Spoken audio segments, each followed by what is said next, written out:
நாடாளுமன்ற தேர்தலில் மொத்த போய் ஒன்னா குனிய வச்சு கைய மடக்கி குத்துனா இருப்பாருங்க. உள்ள இருக்க சங்கிலாம் சதுரி பூரா போயிடுச்சு. ஒருத்தவங்க கூட கிடையாது. இந்த கட்சியே கிடையாது தெரியுமா உங்களா? அந்த கட்சி எதுவுமே கிடையாது. அண்ணா திமுக சேர்த்து பாய்ங்களான்னு தெரிஞ்சுக்கிட்டு இருக்காங்க. அண்ணா திமுக காலியாயே ரொம்ப நாள் ஆகுது. அது அந்த அளவுக்கு தெரியல. அண்ணா திமுக கிடையாது, அந்த போதும் எந்த கட்சியும் கிடையாது, இந்த போது அந்த கட்சி கிடையாது, அந்த நடிகர் கிடையாது, அந்த நடிகர் சினிமாவுக்கு நடிக்க போயிட்டாரு, இன்னொரு நடிகர் நம்ம பக்கம் வந்துட்டாரு.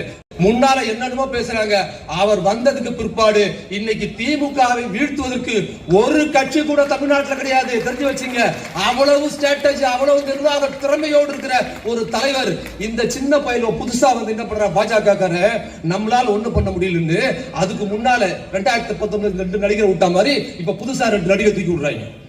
இந்த நடிகரை அவர் என்னது வசனம் ஒன்று பேசுவார்ல, ஒரு முறை முடிவு பண்ணிட்டா என் பேச்ச நானே கேட்க மாட்டேன்னு. ஏட்டா உன் பேச்ச நீயே கேட்கலன்னா நாங்க எதுக்குடா கேட்கணும்னு சொல்ல போறாங்க மக்கள்.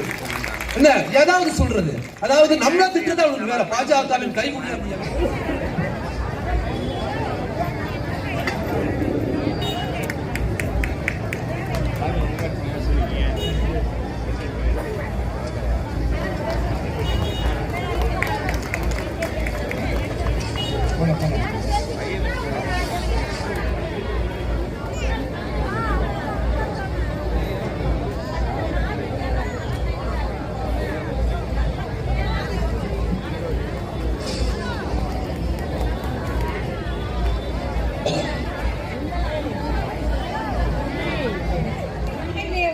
வைக்கணும்.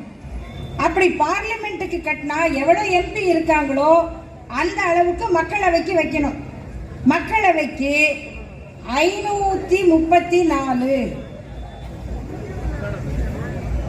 ஒரு கணக்கு, 550 இதான் இன்னைக்கு இருக்கிறது. 550. ஆனா அவங்க கட்டி வச்சிருக்கிற மக்களவை சீட் எத்தனைன்னா 888.